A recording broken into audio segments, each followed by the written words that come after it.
Hi കൂട്ടുകാരെ, എല്ലാവർക്കും നമ്മുടെ പുതിയ വീഡിയോയിലേക്ക് സ്വാഗതം. ഇപ്പോൾ എല്ലാവരും സുഖമായിട്ടിരിക്കുന്നു, സന്തോഷമായിട്ടിരിക്കുന്നു വിശ്വസിക്കുന്നു. അപ്പോൾ യുകെയിലെ ചില ഫാമിലി വിസ അപ്ഡേറ്റ് ആണ് നമ്മളിന്ന് വീഡിയോയിൽ പറയാനായിട്ട് പോകുന്നത്. അപ്പോൾ കഴിഞ്ഞ വർഷം നമുക്കറിയാം, ഋഷി സുനക്കിൻ്റെ മന്ത്രിസഭ അധികാരത്തിലുണ്ടായിരുന്ന സമയത്ത് ഫാമിലി വിസയിൽ നാട്ടിൽ നിന്ന് ആൾക്കാരെ കൊണ്ടുവരുന്നതിനുള്ള മിനിമം സാലറി ക്രൈറ്റീരിയ ആയിട്ട് പറഞ്ഞിരിക്കുന്ന എമൗണ്ട് 29,000 പൗണ്ടായിരുന്നു. 29,000 പൗണ്ട്, അതായത് 18,700 പൗണ്ടിൽ നിന്നും 29,000 പൗണ്ടാക്കി അന്ന് അത് കൂട്ടിയിട്ടുണ്ടായിരുന്നു.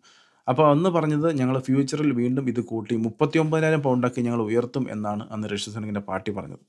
അപ്പോൾ അത് ചെയ്യേണ്ടി വന്നില്ല. അതിന് മുമ്പ് തന്നെ ഇവിടെ ലേബർ സർക്കാർ അധികാരത്തിൽ വന്നു. ഇപ്പോഴും ഈ പറയുന്ന 29,000 പൗണ്ടിൽ തന്നെയാണ് മുൻപോട്ട് പോകുന്നത്. അതിനകത്ത് മാറ്റമൊന്നും വന്നിട്ടില്ല.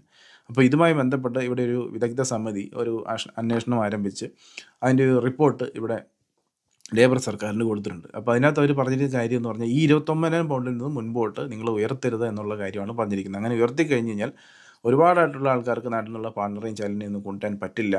അതുപോലെ തന്നെ ഇവിടെ ഫിനാൻഷ്യലി അത് നല്ല രീതിയിലുള്ള കുടുംബങ്ങളെ അത് എഫക്റ്റ് ചെയ്യും.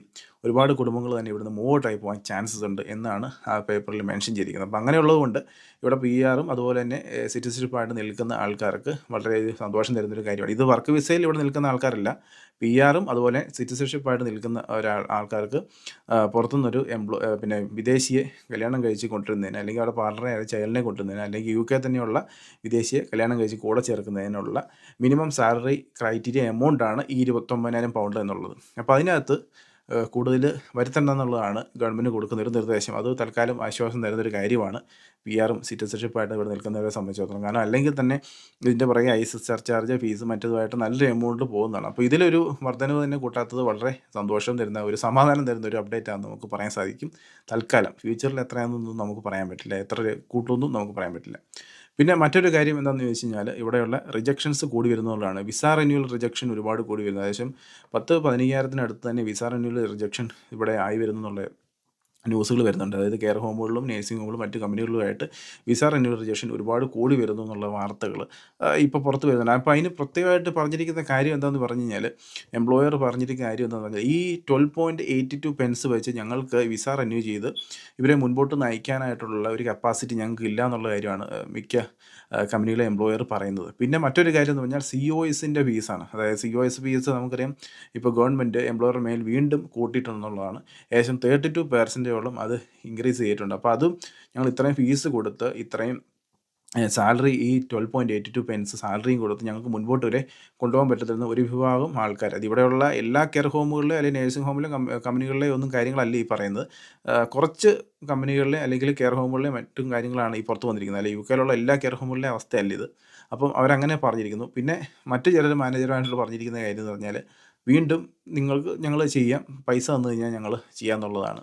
അതിനെപ്പറ്റിയുള്ള റിപ്പോർട്ടുകളും ചില ചാനലിൽ കൂടെയൊക്കെ ഇങ്ങനെ വന്നിരിക്കുന്നു. ഏജൻസി ആയിട്ടുള്ള ആൾക്കാരെ ലിങ്ക് ചെയ്തിട്ട് വീണ്ടും പൈസ മേടിച്ച് ചെയ്യുന്നുള്ളത്. അപ്പോൾ ഒരുപാട് റെയ്ഡുകളും കാര്യങ്ങളെല്ലാം ഇപ്പോൾ തന്നെ ഓൾറെഡി നടന്നുകൊണ്ടിരിക്കുന്നുണ്ട്. പല സ്ഥലത്തായിട്ട് ഒരുപാട് തന്നെ ലൈസൻസ് നഷ്ടപ്പെടുന്ന, എംപ്ലോയറുടെ അതിൻ്റെ ലൈസൻസ് നഷ്ടപ്പെട്ട് ഒരുപാട് കമ്പനികളെല്ലാം പൂട്ടുന്ന, നേഴ്സിംഗ് ഹോമുകളെല്ലാം പൂട്ടുന്ന ഒരു അവസ്ഥയിലോട്ടൊക്കെ പോകുന്നുണ്ട്. ഇപ്പോൾ ഒരുപാട് തന്നെ കെയർ ഹോമുകൾ ഇപ്പോൾ പൂട്ടിത്തുടങ്ങി.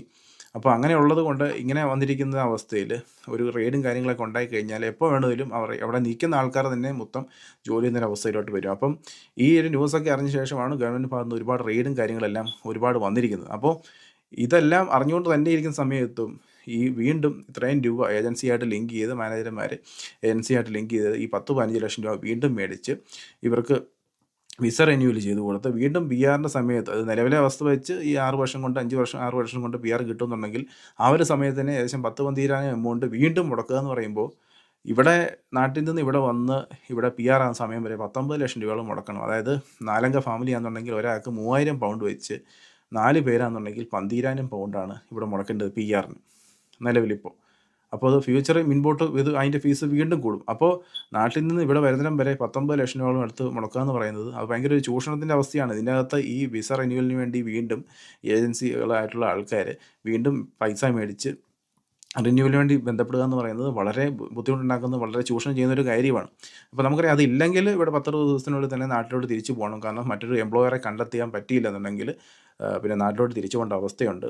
അതല്ലെങ്കിൽ തന്നെ ഇവിടെ മറ്റൊരു എംപ്ലോയറെ കണ്ടെത്തുക എന്നുള്ള വഴി മാത്രമേ അതിനെ ഉള്ളൂ. അപ്പോൾ ഒരുപാട് നേഴ്സിംഗ് ഹോമും കെയർ ഹോമുകളെല്ലാം തന്നെ ഇവിടെ ഇഷ്ടംപോലെ ഉണ്ട്. നിങ്ങൾ മാക്സിമം ശ്രമിക്കുക എന്ന് പറയാൻ പറ്റുള്ളൂ. കാരണം എന്ന് വെച്ചാൽ ഉറപ്പൊന്നും പറയാൻ പറ്റുന്ന കാര്യമല്ല. അപ്പം ഇത്രയും കെയർ ഹോമുകളും മറ്റും ഉണ്ടായിട്ടില്ല. അതിൽ കുറച്ച് കെയർ ഹോമുകളും നേഴ്സിംഗ് ഹോമിലെയും കാര്യങ്ങളും മാത്രമാണ് ഈ പുറത്ത് വന്നിരിക്കുന്നത്. അപ്പോൾ അങ്ങനെ ഉള്ളതുകൊണ്ട് ബാക്കിയുള്ള കെയർ ഹോമുകളിലോ നേഴ്സിംഗ് ഹോമിലോ അന്വേഷിച്ച് കഴിഞ്ഞാൽ ഉറപ്പായിട്ടും ജോബ് കിട്ടും. അതുപോലെ തന്നെ വിസ റിന്യൂ ചെയ്ത് കിട്ടും എന്നുള്ള കാര്യത്തിൽ നമുക്ക് പ്രതീക്ഷിക്കാം. ഉറപ്പ് പറയാൻ പറ്റുന്ന കാര്യമല്ല. അത് നിങ്ങൾ മാക്സിമം ട്രൈ ചെയ്യുക. അല്ലെങ്കിൽ നമുക്കറിയാം എത്ര ദിവസത്തിനുള്ളിൽ തന്നെ നാട്ടിലോട്ട് തിരിച്ചു പോകേണ്ട ഒരു അവസ്ഥ വരും. മാക്സിമം ഈ പറയുന്ന ഏജൻസികൾക്ക് പോയി തല വെച്ച് കൊടുക്കാതിരിക്കുക എന്നുള്ളതാണ് പറയുന്നത്. കാരണം അത് വലിയൊരു ചൂഷണം തന്നെയാണ്. കാരണം ഇത്ര എമൗണ്ട് മുടക്കി വീണ്ടും ഇവിടെ റിന്യൂ ചെയ്യിപ്പിക്കുക എന്ന് പറയുമ്പോൾ അവർക്ക് തന്നെ 10, 30 ലക്ഷം, 40 ലക്ഷം രൂപ കിട്ടുന്ന ഒരു അവസ്ഥയാണ്. ഭയങ്കര ചൂഷണം ചെയ്യുന്ന ഒരു അവസ്ഥയിലോട്ട് പോകുന്നതാണ്. അപ്പം അങ്ങനെ അല്ലാത്ത പക്ഷം മാക്സിമം വേറെ കെയർ ഹോമുകളും നഴ്സിംഗ് ഹോമിലോട്ട് നിങ്ങൾ മാക്സിമം ശ്രമിക്കുക. കിട്ടാൻ ചാൻസസ് കൂടുതലാണ്. കാരണം ഇപ്പം തന്നെ ഇവിടെയുള്ള ആൾക്കാരെയാണ് കൂടുതലായിട്ടും പ്രിഫർ ചെയ്യുന്നത്. അപ്പോൾ അങ്ങനെ ഉള്ളത് കൊണ്ട് ഇത്രയും നാളത്തെ എക്സ്പീരിയൻസും കാര്യങ്ങളെല്ലാം വെച്ച് മുൻപോട്ട് വിസ റിന്യൂ ചെയ്ത് കൊടുക്കുന്ന കെയർ ഹോമുകളും നഴ്സിംഗ് ഹോമുകളും ഒരുപാടുണ്ട്. അപ്പോൾ അങ്ങോട്ട് മാക്സിമം ട്രൈ ചെയ്യുക എന്നുള്ളതാണ് എനിക്ക് പറയാനുള്ളത്. അല്ലാതെ ഏജൻസികൾ പറഞ്ഞു അതുകൊണ്ട് തന്നെ 10, 15 ലക്ഷം വീണ്ടും കടം മേടിച്ച് നിങ്ങളിത് കൊടുക്കാനായിട്ടും പെറുക്കാനായിട്ടും നിൽക്കരുത് എന്നുള്ളതാണ് എനിക്ക് പ്രത്യേകിച്ചായിട്ട് പറയാനുള്ളത്. പിന്നെ അത് ഓരോരുത്തർ ഇഷ്ടം. നമുക്ക് അതിനകത്തൊന്നും പ്രത്യേകിച്ച് പറയാനില്ല. മറ്റൊരു വീഡിയോ ആയിട്ട് വീണ്ടും കാണാം. അതുവരത്തേക്കും ബൈ.